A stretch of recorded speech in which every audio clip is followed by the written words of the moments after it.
Hello. Okay. Um, Here you see it. Okay. Hello, ladies and gentlemen. So, more than 12,000 Boy Scout members were victims of sexual abuse, the experts say. And so, this is by Megan Keneally and Aaron Katersky. And so, I'm reading this out of ABC News. I was looking at it earlier, and so it caught my eye because there's so much talk about having men in the home and having men raise boys, and what better way to have men involved with boys is in the Boy Scouts, because a lot of times these Boy Scout organizations don't have women that are the leaders per se. It's usually they have these clubs for boys so they can do boy activities, and they can also have counselors that are young men that can kind of like be like a big brother to these boys, and they can go camping, they can go hiking, they can do a number of things. So there's a video attached to it. Of course, it's playing in full time, but you can look at it on the side. But I'm going to read this. An expert who has been working with the Boy Scouts revealed that there were, or may have been, as many as 7,819 allegedly abusive troop leaders. Now, listen to this. Let me read the numbers again. 7,819 allegedly sexually abusive troop leaders and volunteers as well in the storied organization, according to the newly released court documents. More than 7,800 individuals allegedly abused 12,254 victims, according to the court testimony. So this is a big thing because Boy Scouts has been around for many, many years. I would say decades even. So just think of that. Now they're coming out with this. It might be a larger number than the number we're seeing here. Very well. So these figures were released Tuesday by an attorney, Jeff Anderson, whose firm regularly represents victims of sexual abuse and has been involved in numerous clerical sexual abuse cases. So the new testimony was entered into the court record as part of a January trial about child sexual abuse at the Minnesota Children's Theater Company. So one of the experts witness who testified was Dr. Janet Warren, who is a professor in the Department of Psychiatry and Neurobehavioral Science at the University of Virginia's Medical School. And here she is pictured here. And so you see, this is a big deal because this video is still playing about the sexual child abuse allegation that's going on right now. It's ongoing. And so, because there's so many victims and there's so many people involved in this. So, Ms. Warren testified that she has been on a private contract with the Boy Scout of America for the past 5 years, evaluating its handling of sexual abuse within the organization from, you know, remember I said this Boy Scout has gone back for many, many years, maybe decades. She's been handling of the sexual abuse within the organization from 1944 all the way up to 2016. So Warren testified that she and her team worked with the group's ineligible volunteer files, so which have sometimes been referred to as perversion files. And let me make sure that that's what I read. Perversion files, okay? So in her January court appearance, Warren said that she and her team had coded through all of those files, determining that there were 7,819 perpetrators. That's a lot of perpetrators in child sexual abuse. So there had to have been a ring of probably pedophiles, you know, and whatever else that prey upon their predators that prey upon children who they believe were involved in sexually abusing a child. So, from reviewing all these files, we identified 12,254 victims, Warren said. So, Anderson publicly released that those numbers at a news conference Tuesday, saying 130 of those perpetrators are in New York and could face legal repercussions. Earlier this year, the state lawmakers passed a victim or Child Victim Act, which allows claims of sexual abuse from any time period to be brought forth in spite of existing statutes of limitations for 1 year periods starting last August. Now this could be somebody from way back in the 40s, 50s, 60s that was in the Boy Scouts and was sexually abused. Um, so it says that the person can come forward. And so it says any time period to be brought forth in spite of existing statutes of limitation of for 1 year period starting last August. And if that happens, and if people start coming forward and telling the truth about this Boy Scout organization, in which, believe it or not, I know I'm going to go off on a slight tangent here. Back in the times of before the Crips and the Blood gangs even started, there was a time where, in the Los Angeles region, certain areas like Compton, there are certain places where Black kids weren't allowed to be in those groups because of skin color. And so they pretty much would push them out of those groups. And that's what started some of your gangs, your local gangs in the cities. That was one of the things that started it, is because they formed little groups or little pockets, little clubs, with Black children who couldn't get into Boy Scouts, and then eventually it turned to something else. And when kids are probably pretty much left to um, kind of fend for themselves, and they're looking for a father figure, then it can go wrong, of course, as we see here. But also, it also was to fend off people that would come to the neighborhood and try to harass Black residents, because you could only stay on one side of the tracks. There were dividing lines, so that's what I mean by some of you people who, they have discriminated against and told you couldn't come here to the US because you needed documentation. Well, there are Black people that are here in the US, and even though we're US citizens, you were still discriminated against, and you couldn't go in certain neighborhoods. There was a time that happened, and it's still some places that you feel uncomfortable going into, because if you don't have enough money or you don't look like you're a wealthy resident of the area, they're wondering, why are you there? And so they give you the funny looks, or the police might follow you, or they might question, why are you in the area? That's today, but there was a time that you couldn't go on certain sides of the track. You couldn't go and live in certain neighborhoods. You couldn't even go to certain neighborhoods unless you had business there, you were working there under someone, and maybe not even that.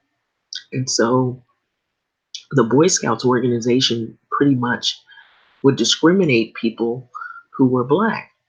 You couldn't really get into those organizations. So that's where the birth of some of those gangs that you're hearing about in the cities, in the urban cities, came from out of, is forming their own cliques. And so, not to say that that was a good thing, but that's partly how it started. And now look what has happened with these groups, the Boy Scouts, getting back onto where this article is there was a lot of sexual abuse going on.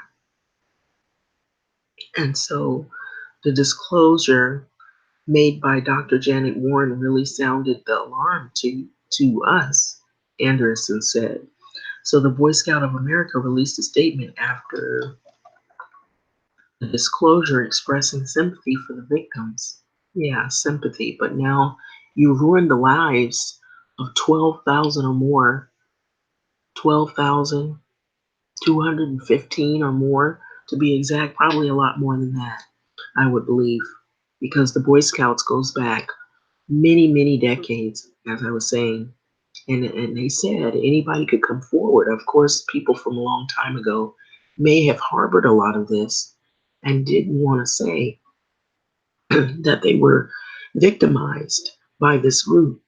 So we care deeply about all the victims of the child abuse and sincerely apologize to anyone who has been harmed during their time in the scouting.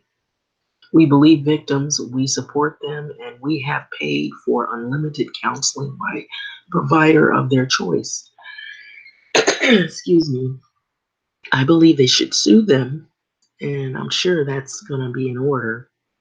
With so many victims coming forward, it would be like, as you would call it, when there's like multiple victims, a class action lawsuit, or that they would shut this group down because you almost feel like this group can't redeem themselves with so many victims and so many perpetrators involved in this case. So we believe victims, we support, and we have paid for unlimited counseling by a provider of their choice. The organization said in a statement in ABC News. So nothing is more important than the safety and protection of children in the scouting. And we are outraged, truly outraged, I believe, that they said that there had been times when individuals took advantage of our programs to abuse innocent children. So this is the headquarters. It's the National Office of Boy Scouts of America. And it has the address pictured here. I'm not going to repeat that. You can see it if you want to look at this. It's all in the news now because this is something that is pretty big because there's so many victims and so many people involved. So the organization confirmed it has maintained volunteer screening database since 1920s.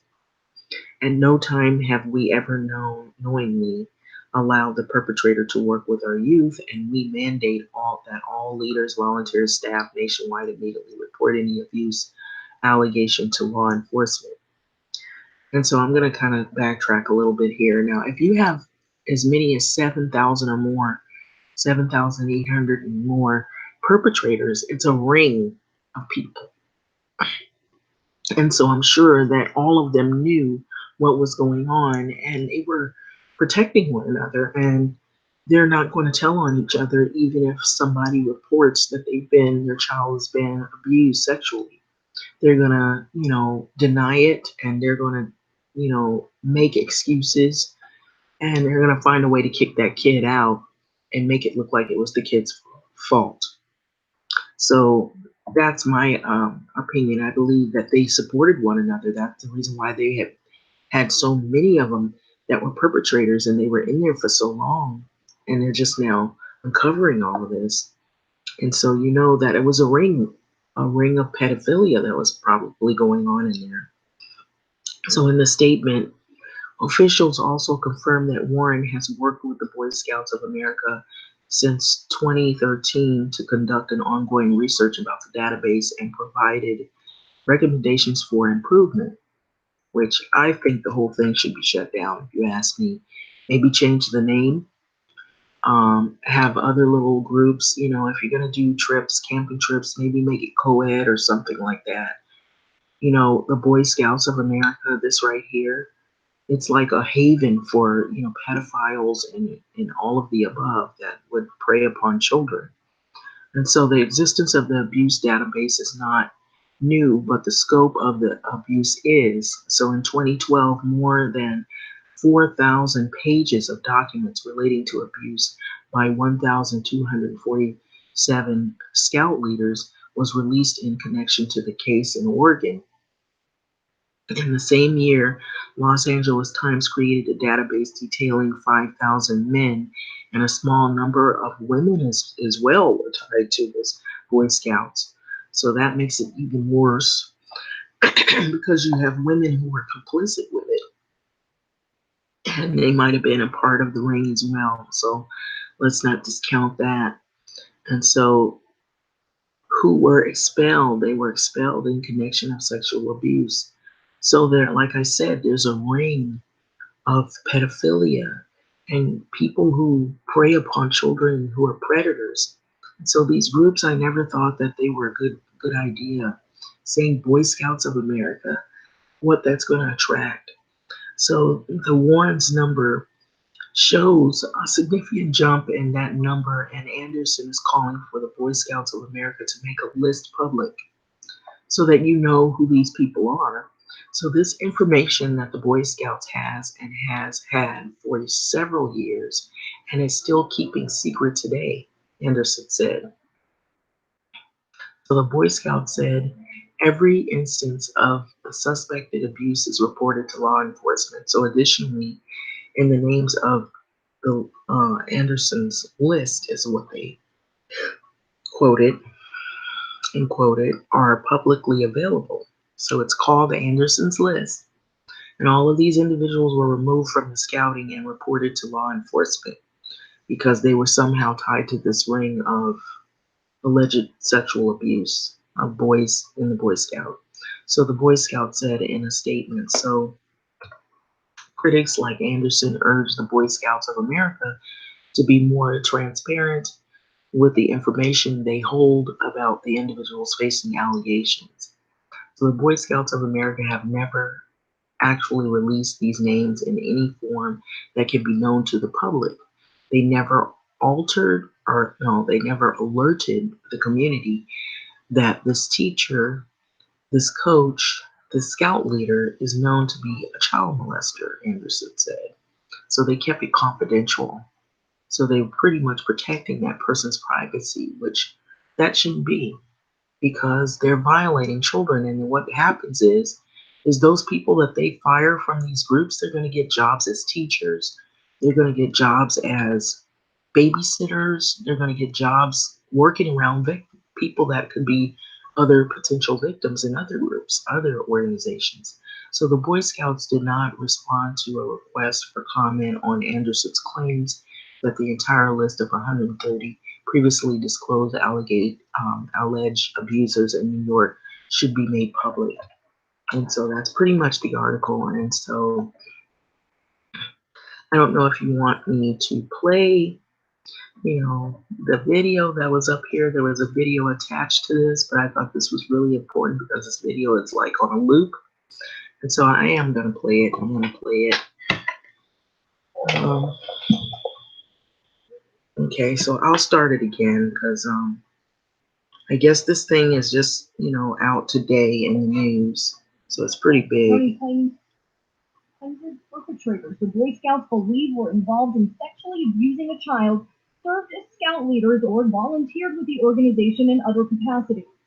The names of those alleged predators from the past 8 decades who were then removed from eligibility to serve with the Scouts were reportedly kept in so-called perversion files, along with documentation of more than 12,000 alleged instances of sexual abuse. The data starts in 1944, and they've had this information and have not protected the children which they are to serve, they have protected the pedophiles among their ranks. Attorneys in New York and New Jersey now revealing the names of 180 alleged abusers for the first time.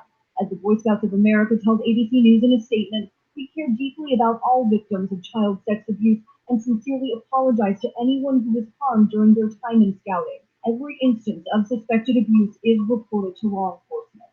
Attorneys representing some of the victims say that is far from enough. They may have removed them from scouting, but they never alerted the community that this teacher, this coach, this scout leader, who is also a priest or an electrician, is known to them to be a child molester. It's still unclear whether any of the alleged abusers face criminal charges. Attorneys here in New York are now working with some of the alleged victims to sue once a law removing the statute of limitations takes effect in August. Marcy Gonzalez, ABC News, New York. Okay, so that was the video attached to this. So this is in the news. It's pretty big, and it's really sad that this happened. For anybody that had children or relatives that were in this organization during those times, even as far back as 1944, there's a possibility that that person or either was involved or they seen something. They were a victim themselves. Um, it's just a sad revelation, but it's one that I was not unfamiliar with, that some people probably have known about, and others may not have really known all of the details until now. It goes that far back. And so, anyway, what do you think about this? This is pretty big in the news right now, that a lot of people have been, a lot of boys, a lot of, people have been victimized. Um, and it says 12,000, maybe more. These numbers could grow. And so this is a scary thing to see happening. But anyway, with that being said, like, comment, subscribe, and thanks for listening.